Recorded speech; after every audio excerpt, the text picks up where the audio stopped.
90% des gens avouent sur leur lit de mort qu'ils ont des regrets. Selon le magazine Business Insider, la plupart d'entre eux regrettent de ne pas avoir vécu la vie qu'ils voulaient réellement. Quand je lis ces statistiques, la première question qui me vient en tête est la suivante. Comment est-ce possible que des gens vivent toute leur vie dans une situation qui ne les satisfait pas au point de vue personnel ou professionnel? Pour avoir des regrets, c'est probablement parce qu'ils ont eu, à un moment donné, l'opportunité de faire quelque chose qu'ils voulaient, mais ils ont choisi de ne pas poursuivre dans cette direction. Pourquoi?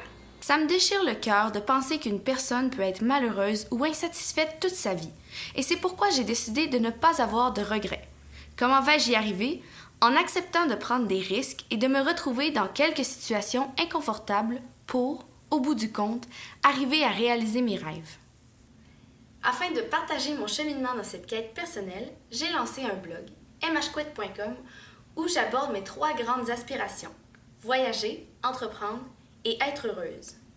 Mon objectif avec ce blog est d'inspirer mes lecteurs à aller jusqu'au bout de leurs idées et à écouter leur cœur dans leur prise de décision.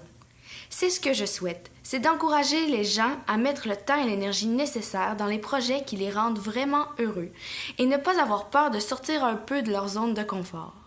Mon plan pour atteindre cet objectif est de commencer en donnant l'exemple. Je crois qu'en partageant mon quotidien, autant mes échecs que mes réussites, je pourrais démontrer que c'est possible de combiner passion, carrière et bonheur. Oui, ça demande beaucoup d'efforts, mais au final, c'est payant. Mon propre exemple vient de l'intention d'équilibrer ma passion des voyages et de l'entrepreneuriat. Pendant mes études, je les voyais vraiment comme 2 identités bien distinctes et j'avais de la difficulté à concevoir comment je pourrais assouvir ma soif d'aventure tout en ayant une entreprise à la maison. C'est après 1 an en affaires que j'ai réalisé que c'était possible de joindre mes 2 passions, mais que ça allait me prendre du temps pour enligner ma réalité avec mes nouvelles orientations professionnelles. Mes premières actions ont été de fermer mon entreprise, de mettre mon condo à vendre et de m'informer des programmes de coopération internationale en lien avec l'entrepreneuriat.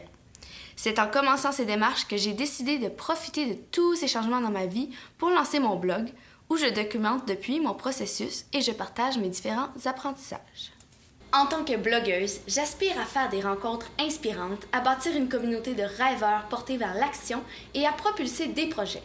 J'ai l'intention de fournir à mon auditoire des témoignages, des outils et des ressources qui leur permettront de s'épanouir.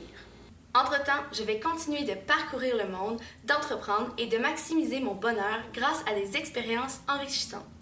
Si vous avez envie de faire partie de l'aventure et de bâtir une vie qui vous rend heureux, je vous invite à me rejoindre sur les réseaux sociaux ou au mhquit.com.